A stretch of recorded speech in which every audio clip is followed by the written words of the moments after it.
Picture this. You're sitting across from someone whose job title literally includes the word human resources.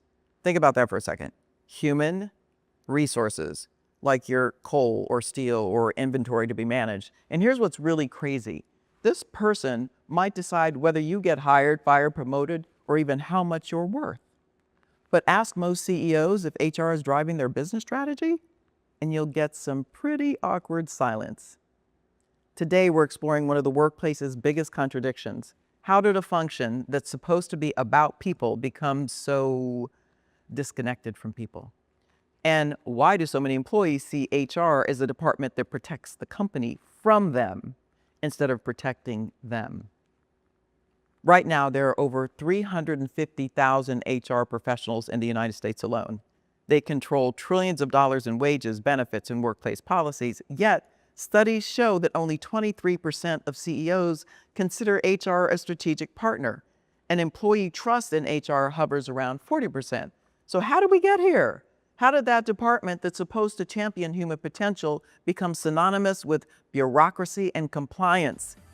The origin story is way more fascinating and tragic than you'd expect. Hi, I'm Jenny Clark, a conscious leadership expert who spent 2 decades in executive recruiting and talent management, having worked with giants like Google and Spencer Stuart. I discovered that the secret to transformative leadership lies in the 5 dimensions of conscious leadership. And I'm here to help you unlock your full potential. Join me on this channel as we embark on an honest and vulnerable journey together to become the kind of leader that genuinely inspires transformation in your organization. I've got a little career boosting secret for you. Do you want the inside scoop on leadership plus some juicy tips and hot takes you won't hear anywhere else? I've got a newsletter that's basically your personal career coach in your inbox.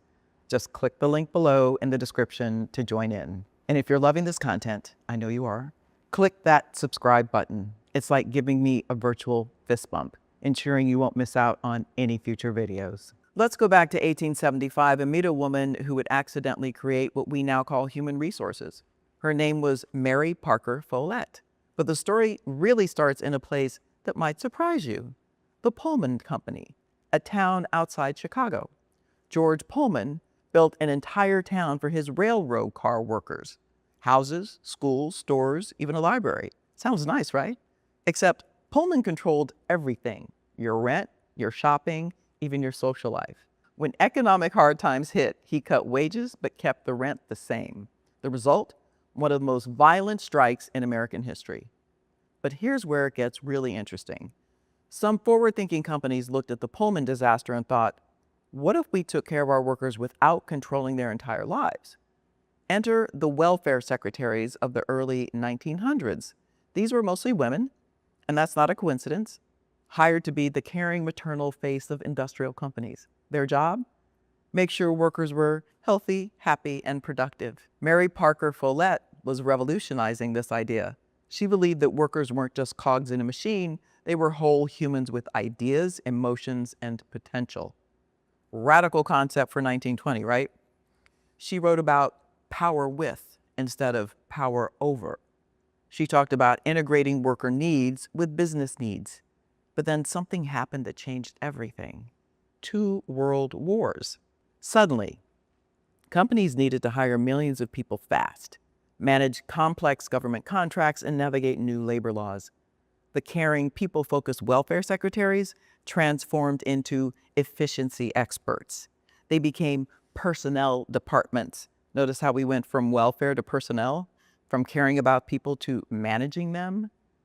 By the 1960s, we got a flood of new laws: Civil Rights Act, Equal Pay Act, OSHA.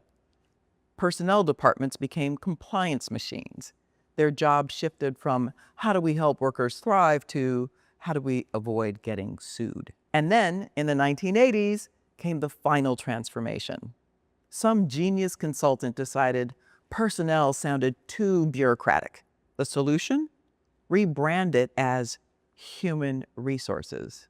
Here's what's tragic about this evolution. Mary Parker Follett's original vision of integrating human potential with business success, that got lost. Instead, HR became the department of, don't do that, you'll get us in trouble. And here's where the strategic disconnect happened. As businesses became more complex, CEOs started looking to finance, technology, and marketing for growth strategies. HR got stuck managing the basics: hiring, firing, benefits, administration. They became the department you call when something goes wrong, not when you want to unlock potential. But this is where it gets personal for all of us. The companies that do treat HR strategically, they're crushing it.